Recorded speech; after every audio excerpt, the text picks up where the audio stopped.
She walked off center court, shook her opponent's hand, and disappeared without saying a single word to the cameras. No press conference, no explanation, just silence. And that silence was enough to set the entire tennis world on fire. Serena Williams had just lost her first-round match at Wimbledon to a young Australian named Maya Joint. It was her comeback match, her return to the court she once ruled for years, and instead of walking into the media room like every player is required to do, she simply walked away. Within minutes, journalists were furious. Commentators were calling it disrespectful. Fans were split down the middle. And the question everyone wanted answered was simple.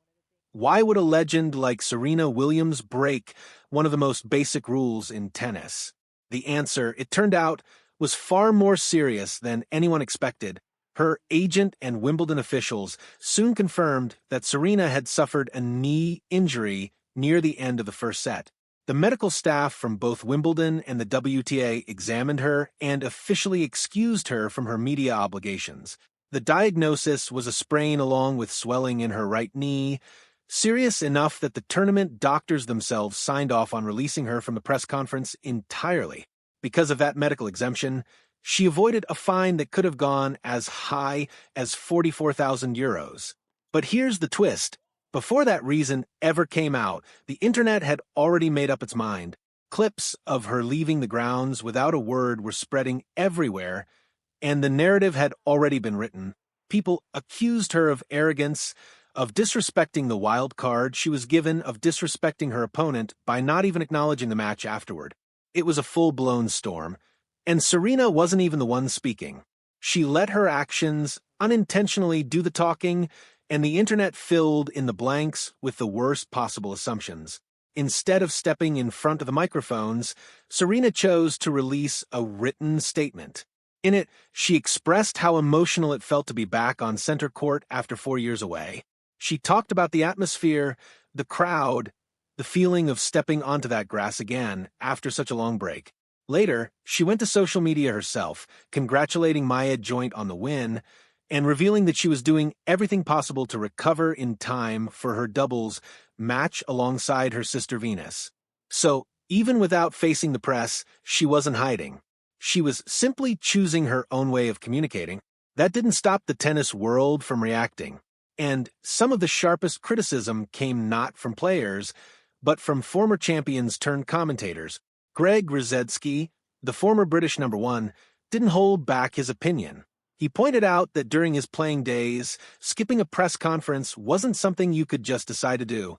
According to him, back then, only players who were carried off the court in a wheelchair or suffered something truly severe, like the injury Alexander Zverev had against Rafael Nadal at the French Open, were given that kind of exemption. Rusedski made it clear that he still respects Serena as one of the greatest to ever play the game, and he strongly believes she deserved her wild card into the tournament. Nobody, he said, was going to deny a legend with her list of Grand Slam titles the chance to compete. But he also felt that even with a knee injury, showing up briefly to thank Wimbledon organizers for the opportunity and to give credit to her young opponent would have meant a lot. In his view, that's simply part of what comes with being a champion at that level.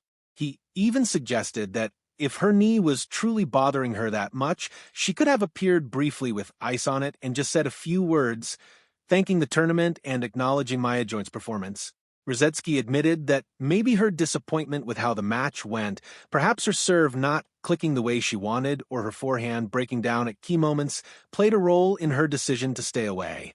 Still, he said that part of him wished he could have heard directly from her, even if the rules technically allowed her to skip it. Rusedski wasn't alone in his frustration. Simon Cambers, the president of the International Tennis Writers Association, publicly condemned the situation, calling her decision unacceptable and voicing what many journalists in the press room were already feeling.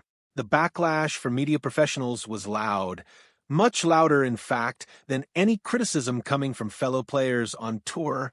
And in the middle of all this controversy stood Maya Joint, the young Australian who had just pulled off one of the biggest wins of her career.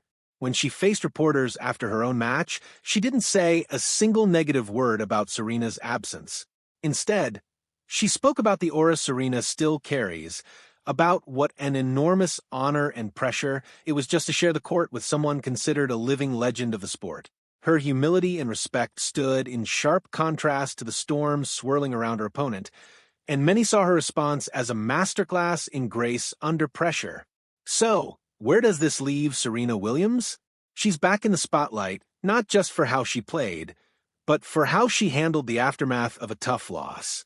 Her comeback to Wimbledon after 4 years away was supposed to be a celebration, and in many ways it still was, filled with emotion and nostalgia for the crowd that welcomed her back.